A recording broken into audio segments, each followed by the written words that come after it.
So yun mga kaidol, tayo yung magluluto ngayon mga kaidol. Yung ating ayungin mga kaidol. Yan o. Yan mga kaidol o. Ayungin po yan mga kaidol. Yan.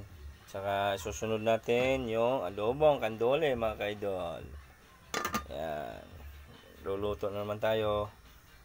Yan mga kaidol. Magluluto po tayo ng sinigang na ayungin. Yan po yung kanyang yung sahog yan yung mga kaidol. Yan mga kaidol. Lulutuin natin mga kaidol mamaya. Ayan mga kaidol, mag-adobo tayo ng kandole. Tsaka sinigang na ayungin mga kaidol. Mamaya antabayan nyo mamaya pagluto ng mga idol.